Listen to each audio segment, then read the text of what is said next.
Hamilton Accies Summer Scouting Report 2018. Every season, this site produces a detailed look at the possible transfer business each SPFL Premiership club will carry out over the summer.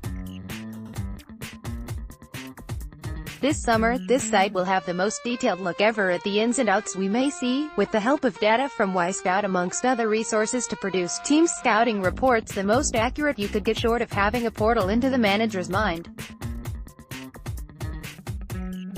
Manager, Martin Canning.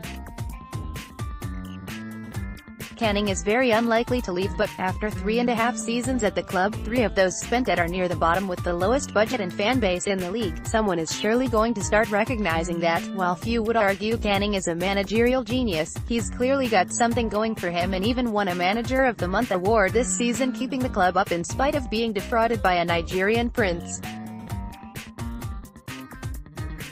You could sort of imagine a great Canning 20 years from now still prowling the sidelines at New Douglas Park. Well, probably not new by that point, but you know what I mean, as he always seems to instill just enough belief and quality in the side to get by.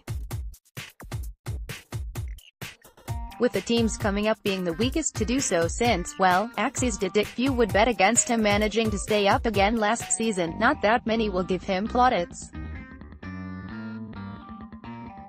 Signings profile, from all over.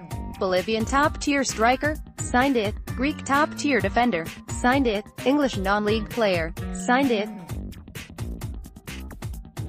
Contract sending, Ali Crawford, Darren Jameson, Ross Jenkins, Danny Redmond, Georgios Saris, David Templeton, Xavier Tomas, Kenny van der Weg. Sean Want Crawford has announced that he was leaving and Templeton has been linked with moves, albeit in discussion. Aside from those, these are players who were on short-term deals anyway, so Accies will surely get some business in terms of contract renewals done very quickly. Of these players, only Jameson and Want aren't fairly regular. Loan sending, Charlie Scott. Genuinely, I read his name and just had to Google him. Safe to say he didn't make much impact. Potential sales, Lewis Ferguson has already signed for Aberdeen and, if we're honest, there's nothing else really there at the club right now. Of all of the clubs in the league, they have the fewest signed for next season. Areas to strengthen. Goalkeeper is at least sorted, and with all of Mario Sogboy, Mikkel Miller and Rakesh Bingham contracted for next year, they don't need numbers up front. What the club lack for next season is, well, the vast majority of a defense. Any left-sided players and the quality in the central midfield would be very concerning, as more than just Darian McKinnon and Darren Leon is needed to realistically stay up. This is a team whose target every season is 10th, and Canning needs a fair bit of wheeling and dealing before he has a team capable of doing that. Suggested targets. In a way, Accies probably represent the team that's the most fun to do this for, because their signing policy is just so blooming eclectic that almost any suggestion, as long as it's cheap, could end up with the name being on Accies' team sheet. In addition, I barely need to even do statistical comparisons because, well, there's hardly anyone at the club to compare them to, and most getting the 2,000-minute minimum I try to keep to will be out of Accies' reach for wage purposes. We'll start at the back with Socrates Phytanidis. Accies have a good history of rate increase for players, and Phytanidis has been most recently on a short-term deal in Romania due to legal problems in Greece. Prior to that, he racked up hundreds of appearances in the Greek top tier, and, in a defense which lacks experience, the 33-year-old former Greek under-21 international would certainly offer that. To add a further string to his bow, he can be regularly deployed in central midfield as a strong defensive option, sort of like a big, Greek Massimo Donati. Donati came in with a similar profile as an organizer who can do either midfield or defense well enough for Accies' needs, and Phytanidis would serve a similar purpose: experience and security in a defense sorely lacking those. Moving wider to right back, and we go to Josip Basic, of Hajduk Split's reserves.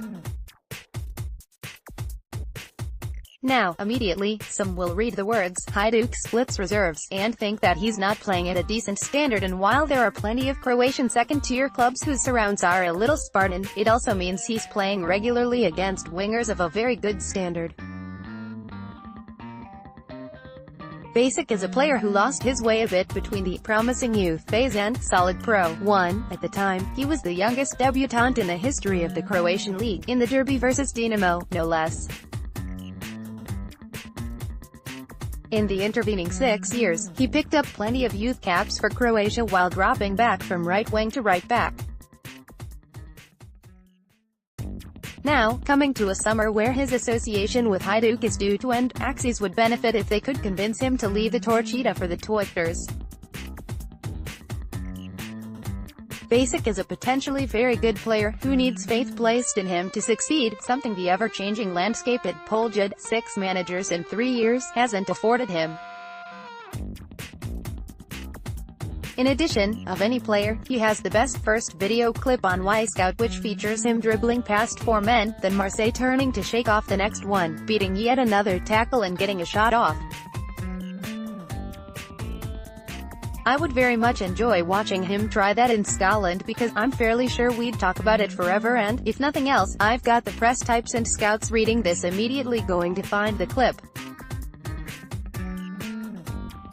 Switching across to left back, a player people have actually heard of now, the Dutch second tier hasn't just brought us such household names as Randy Wolters and Rodney Snyder, it's also provided a temporary home to former Hearts favourite Andrew Driver.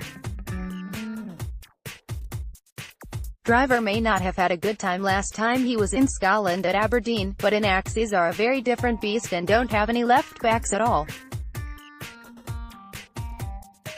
Driver has come out and said he is open to offers and looking to come back to Scotland, with there being very few left back spots open in teams across the league. Driver and Accies may well be a good match assuming wages aren't an issue, and, if Accies can keep David Templeton, the two playing together again is another carrot that Martin Canning could dangle. Further good news for Accies is that Driver would be ideal for 4 or 3 at the back, offering Canning not just a very decent player, but also flexibility. Speaking of familiar names, Hamilton may have resurrected the career of David Templeton, but could they do the same with Aidan Connolly? Connolly looked a very promising player at Dundee United, but, more than any player, suffered due to the sheer madness at the club in season 16-17. Having made the very bad decision to follow Jackie McNamara to York City, which resulted in him scoring a winner at Wembley, and then being banished from the first team for the entirety of this season and sitting out his contract at home as York wanted a fee for him. A return to Scotland is certain given York have already released him, and you would think Accies would present a very interesting proposition for a player who had plenty of potential but hasn't realised it, more due to bad decision-making than any lack of talent. When allowed to play at York, Connolly showed he still has the talent, and if Accies could harness it and Connolly treated it with the appropriate desire, given this would surely be his last chance at this level, or, perhaps, even at full-time football, it could be a very fruitful partnership. And finally, for the central midfield, a former Accies player in James Wyscout. Wyscout, who has seen injury take him from a career that would have likely seen him as an English League One, or even Championship player to a National League irregular. There is still a player in there, and, having performed similar miracles with David Templeton's knees, getting Wyscout into a run of games that he's not really been allowed for the last 3 seasons should do similar to him as it has Templeton, shown his real talent, because there was a time he was a real talent. Obviously, I write all this well aware that most players come with a caveat, but that is what Accies' budget allows, getting players with flaws and giving them the game time and the environment to reach their potential. There isn't a player in this list who Accies couldn't nurture and get more out of, and that's what the club has to do to keep on getting by in the Premiership. What do you think? Who do you want Accies to sign this summer? Let me know in the comments or on Twitter at @TimAmouse.